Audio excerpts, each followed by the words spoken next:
Hello guys, welcome back to Audible Odyssey. So, let's step into a world of immersive storytelling where gripping tales of mystery, horror, and adventure come to life. Each narration is crafted to pull you into the heart of the story, creating an unforgettable audio experience. It was a Thursday. I remember that much because Lily's house shelters was still pinned to the frigate, reminding me that Friday was dressed as a book character day. I'd been up late finishing some freelance work and was dozing in front of the TV when the silence of the early morning pressed too heavily against the window panes.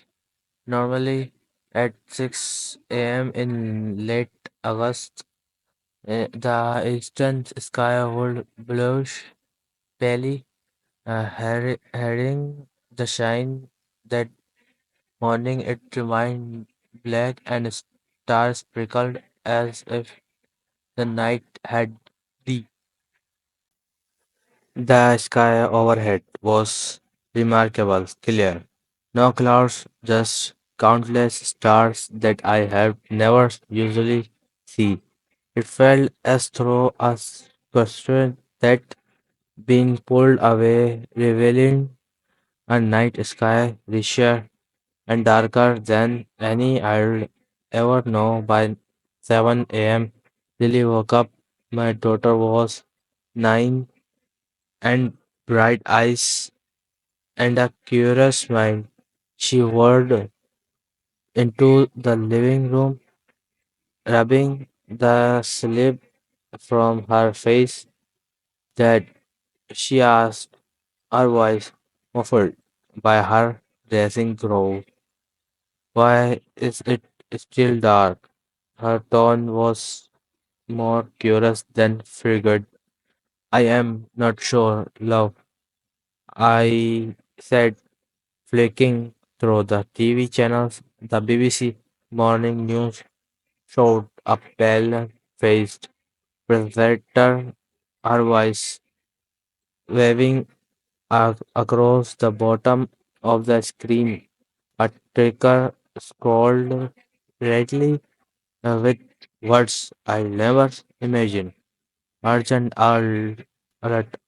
The sun is not visible anywhere. In the northern hemisphere, government scientists are investigation investing. I tried to keep calm for Lily's sake. There might be some sort of eclipse, I told her, even as my heart pounded, but no eclipse could hide the sun from an entire answer indefinitely. In the next hour, the world went from confusion to panic. Radio presenters sounded frantic. The TV broadcast emergency bulletins every few minutes. Neighbors stepped out into their front gardens, flashlights flickering across terrified faces. Some people got into their cars and drove aimlessly as if searching for dawn down the next road. I stood with Lily by the front door, hugging her close as our breath fogged in the August air, which seemed suddenly colder than it should have been. By 9 a.m., we knew something had gone terribly wrong. The sun had not just failed to rise here. It had vanished entirely. Scientific talking heads on TV tried to explain. The sun was simply gone. Instruments pointed at its coordinates found nothing. The Earth was hurtling through space alone, no longer anchored by the star that had nurtured it. Gravity, they said, was a delicate balance. Without the sun, we would drift into the void, temperatures falling steadily. They were still working on understanding the how and the why. Some unimaginable cosmic event perhaps, but the facts remained. The center of our solar system had blinked out like a candle snuffed. I tried not to let Lily see my trembling hands. She understood enough to be scared. "Is it going to get cold, Dad?" she asked in a small voice. I nodded, forcing a weak smile. "A bit, honey. We'll need to keep warm." Within hours, the world changed. By noon, a meaningless word now. The temperature had dropped noticeably. People flooded supermarkets for bottled water, tinned food, torches, batteries, anything. I looked at our modest kitchen cupboards and realized we didn't have much. Just the usual groceries to get us through the week. If society fell apart, we'd need more, much more. But venturing outside into the panic-filled streets seemed risky. Through the window, I saw a neighbor sprinting down the road carrying 2 large petrol cans. Another tried to break into the corner shop's shuttered door. Police sirens wailed in the distance. Everything was collapsing faster than I'd ever imagined possible. I made Lily a promise. We'll stay indoors for now. We've got blankets, candles, and the gas hob still works. Boil water if we need to. She nodded, trusting me as children do. My chest tightened. I needed to be strong for her. By what would have been midnight in the afternoon, the news channels started going dark one by one. The government broadcast a final emergency message: we urge calm. Authorities are working with international partners to find a solution. Conserve energy and resources. Stay safe. A solution to losing the sun, it felt ludicrous. I held Lily's hand, and we sat in the living room lit by a single lamp.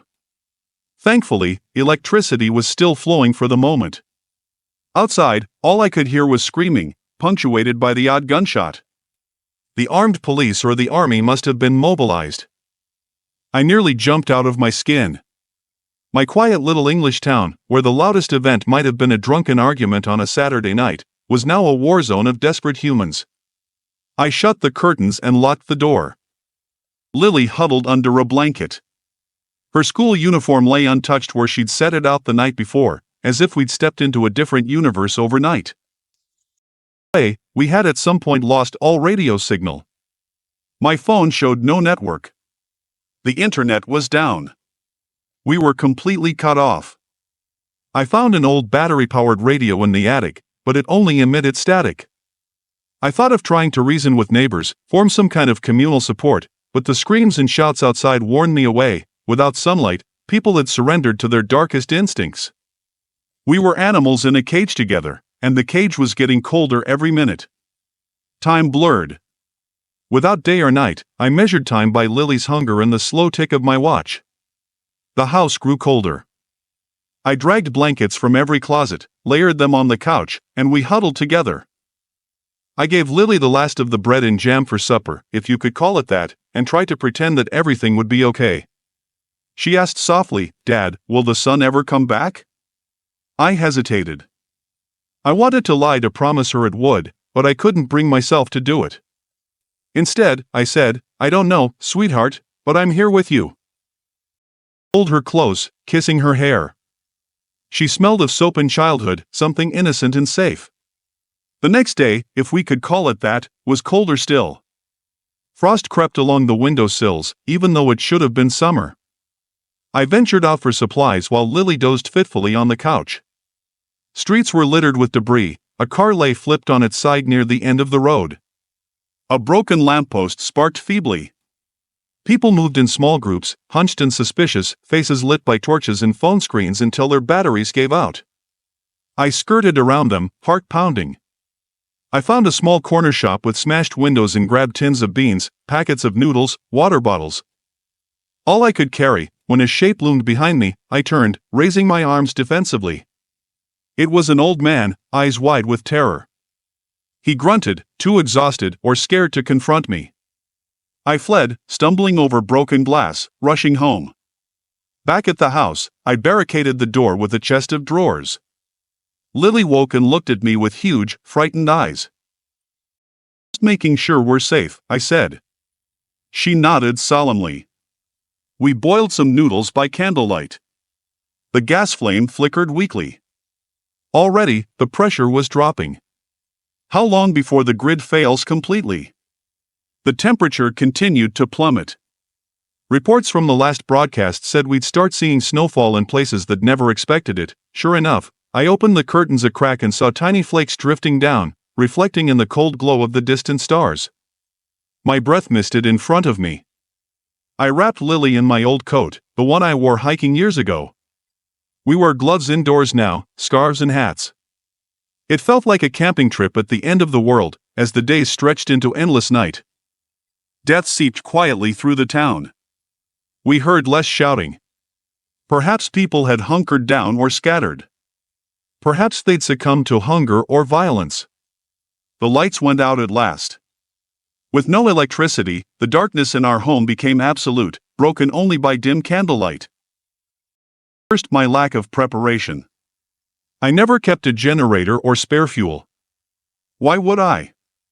Before this, the worst scenario I could imagine was a power cut during a storm. Lily tried to stay brave. She asked me to tell her stories.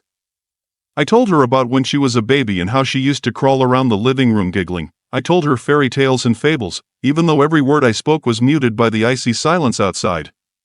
My voice trembled at times, but she pretended not to notice. She asked, "Dad, what happens if we run out of food?" I took a deep breath. "We'll ration what we have for as long as possible. If we need more, I'll find some, don't worry." "Are we going to freeze?" Her voice was so small it nearly broke me. I stroked her hair gently. "I won't let that happen." But deep down I didn't know how to keep that promise. We tried to block one room off to maintain heat. We sealed the living room door with towels, pushed rugs against the cracks, lit every candle we had. Huddled under blankets. Still, it was never truly warm. Our fingertips went numb. We cuddled close, sharing body heat. Outside, the eternal night deepened. Stars blazed overhead with merciless clarity. Without the sun's light, the earth would drift into cosmic darkness. The temperature was falling with each passing hour. One desperate morning, I decided we needed more supplies and something to burn for warmth. Our furniture wouldn't last long if we started burning it, and the gas stove had died during the night. Lily's lips had turned a slight shade of blue, and her voice had grown faint. I told her, "I have to go out for a while to get firewood, anything that burns, I'll find more food, too." She clung to my arm, eyes watering. "No, Dad. Don't leave me."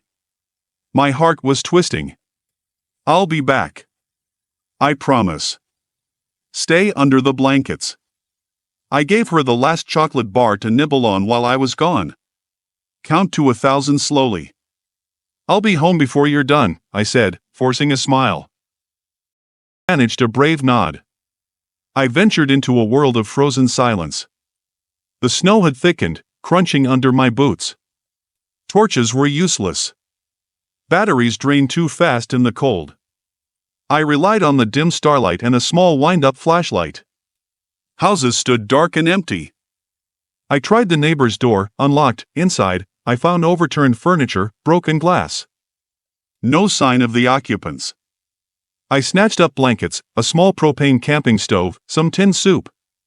Luck at last. I paused in the hallway, listening. A faint scratching came from upstairs. My blood froze. An animal? A desperate survivor? Cautiously, I climbed the steps, my flashlight trembling. In the master bedroom, I saw a shape huddled in the corner. A man, or what was left of him, breathing shallowly. His eyes reflected my light. He croaked, "Help!" So cold. My throat tightened. I couldn't carry him. I had no resources to save everyone. If I lingered, there was a risk of confrontation or being trapped. "I'm sorry," I whispered, voice cracking. He reached out a trembling hand, pleading silently. I turned away, tears stinging my eyes. In this darkness, compassion was a luxury I couldn't afford. Lily waited at home. I fled with my loot, feeling sick to my stomach. Outside, the stars glittered, uncaring. The wind bit my cheeks, and I stumbled over a body half buried in snow. The world has become a graveyard. I hated the universe for abandoning us. When I returned, Lily was crying softly under the blankets. "I'm here," I said, rushing to her. She flung her arms around me, sobbing with relief. "I thought maybe you wouldn't come back," she managed between chattering teeth. "I always will," I said, holding her close. I showed her the camping stove and soup tins. We opened a tin and warmed it as best we could. The lukewarm soup felt like heaven on our tongues. I tried not to think about the man I left behind or the countless others dying in silence around us. Day after day, no, that word is meaningless now.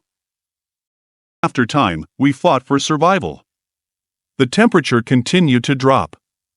Frost covered the inside walls. We wore 3 layers of clothing. Lily's hair became brittle with ice crystals if she strayed too far from the candle's weak glow. We started burning books and small pieces of furniture, anything to stave off the cold for a little while.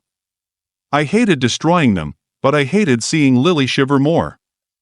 Outside, the air grew thinner, or maybe it just felt that way because of the cold shock.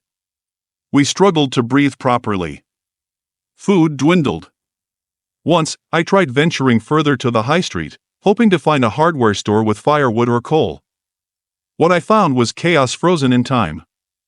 Cars piled together, shop windows broken, frozen corpses curled in doorways. I took what I could, a crowbar, a bag of coal briquettes from a garden center, some biscuits. Back home, Lily's eyes lit up at the biscuits, but her smile was weak. She is coughing a lot now, and that worries me more than anything. We developed a ritual every morning, as dictated by my watch. Turn the flashlight and check outside. Then we'd eat a small meal, if we had one, and huddle together, telling stories. I tried to keep Lily's spirits up. I told her about summers past, about beaches and warm sunlight, my throat tightening at the memory of something lost forever, about hot chocolate on Christmas morning. She listened with rapt attention, as if these stories were fantastical tales from a distant planet. In a way, they were. Eventually, the camping stove gave out. The propane froze or ran empty. I couldn't tell which. We resorted to lighting small fires in a metal bucket I'd found in the shed. Smoke filled the room, making us cough. But at least it gave a flicker of warmth. We had to crack a window slightly to let fumes out, letting more of the cold seep in. Lily's cough worsened. I cradled her head in my lap, stroking her hair. Her skin felt like ice. "Dad," she whispered. "I want to sleep and not wake up." Is that bad? Panic seized me. First a smile I didn't feel. "Don't say that, love. We'll get through this. I promise." My eyes were wet, and I was grateful for the darkness that hid my tears. We tried to sleep in shifts, though. What good that did in eternal night, I couldn't say. Once, as Lily slept, I allowed myself to cry properly, silent sobs shaking my body. I cursed the empty universe that had stolen our sun. How cruel it was that we'd die in darkness, separated from all meaning. My only solace was that we had each other. A noise outside startled me. A scraping at the door. I grabbed the crowbar. The drawer barricade had frozen to the floorboards. I called out softly, "Who's there?" No answer, just a low moan. I held my breath. Eventually, the sound receded. Probably another starving soul too weak to break in. Or maybe just the wind. Either way, I didn't dare open that door again. Existence stretched on. We were running low on everything. Beans had never tasted so precious. We sipped melted snow from a saucepan, careful to boil it first to kill bacteria, though soon we wouldn't have the fuel. Lily coughed up phlegm streaked with blood. I held her close, trying not to panic, trying to be strong. Without proper heat and medicine, she was slipping away. The temperature was unimaginable now. I'd lost all the feeling in my toes. Frost coated every surface. Icicles hung from ceiling corners. Our breaths crystallized instantly. Lily shivered violently and I wrapped every blanket around her small body. I tried to light a fire, but I was out of flammables. The bucket held only ash. I considered the door, maybe I could tear it off its hinges and burn it, but my fingers were numb, and the crowbar felt like lead in my hands. I looked at Lily, my beautiful daughter, eyes half-lidded with exhaustion, and felt a surge of desperate determination. I'd do anything to give her one more moment of warmth. I took off one of my coats and wrapped it around her. She mumbled, "Dad, you'll freeze." "It's okay," I said, voice shaking. I'm warm enough. A lie, of course. But a father's duty was to lie if it meant comforting her. I picked up a photo frame from the mantel. Us at the seaside, sun glaring off the waves. It is hard to believe such a thing had ever existed. I smashed the frame and burned the wooden back in a tiny flame. The smell of burning varnish stung my nose. Over that tiny flicker, I warmed my hands, then pressed them gently to Lily's cheeks, trying to pass on the little heat I'd gathered. Her eyelids fluttered. She smiled faintly. "Remember the park, Dad?" she whispered. "The swing set and how you pushed me so high I thought I could touch the clouds." I forced a laugh, tears slipping down my face. "Of course I remember. You were so brave. You almost touched them. I swear." "I wish I could see clouds again," she said direly. "And the sun behind them shining." Her voice trailed off. I wanted to scream at the sky, to demand the sun's return. The silence and cold only deepened, unmoved by human sorrow. I didn't know how long we stayed like that, locked in a losing battle against a universe that had abandoned us. My watch had stopped, the battery had drained in the cold. Perhaps weeks had passed since the disappearance of the sun, or maybe just days, but we were near the end. My body shook uncontrollably. Lily was slipping into a stillness that terrified me. Her breathing was shallow and soft. I kissed her forehead, telling her I loved her over and over. She murmured something softly that I couldn't catch. I pressed my ear close and heard one word, light. I pulled her tighter, wrapping myself around her as a shield against the icy void. If I could give her my warmth, my life, I would. But I had nothing left to give. My heart hammered uselessly in a world without dawn. The candles had all burned down long ago. The darkness was absolute now, except for the pale glow of distant stars outside the frosted window. I looked up at them, trying to find any sign of hope, a comet's tail, a distant galaxy, but they were just cold, indifferent points of light. I don't know if I slept or slipped into a trance, but I remember Lily's breathing slowing to a whisper, then growing faint. I whispered her name, pressing my cheek to hers. Her skin was cold, her body limp. Panic surged in me, and I shook her gently. "Lily, Lily, wake up." No response. I tried to feel her pulse with numb fingers.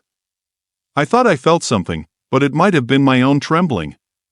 I called her name again and again, voice cracking. I must have cried out in that timeless void, my voice bounced off the frozen walls. I held her close, rocking her. I told her about the sun, how bright it was, how warm it felt on our skin. I promised her that somewhere, somehow, light existed, that she wasn't alone. Maybe I felt her finger twitch once, or maybe it was just my imagination. She was still, and the silence was absolute. Strength had ebbed. Without Lily, there was no reason to fight anymore. My body ached. My lungs burned with the cold air. The weight of despair pressed down on me. I prayed to any god that might hear me, begged for mercy, but none came. In those final moments, I huddled with my daughter's still form, pressing my forehead to hers. The darkness seemed to whisper, an empty hush. Memories played behind my eyes. Lily laughing on a summer's day, sunlight tangled in her hair. The smell of cut grass and distant lawnmowers. The warmth of that memory felt more real than anything around me. I clung to it like a lifeline. My eyelids grew heavy. I could no longer feel my heartbeat. The earth without the sun was a dying rock hurtling through infinite space. I thought of billions of lives, all snuffed out. Perhaps some people are still fighting somewhere, lighting fires, hoping for rescue. Perhaps others, like us, had already surrendered. I kissed Lily's forehead one last time. "I love you," I whispered, my voice lost in the darkness. Then I let go of fear and fell into that endless night. In my mind's eye, I saw the sun rising bright and golden, warming her small hand in mine. In that vision, at least, we found peace. Guys, the video has ended now. If you like our stories and want to see more videos like this, please subscribe to Audible Odyssey channel and do all these things. Like, comment, share, and subscribe. Enjoy horror and adventure stories like this. So, just subscribe to Audible Odyssey. Bye bye.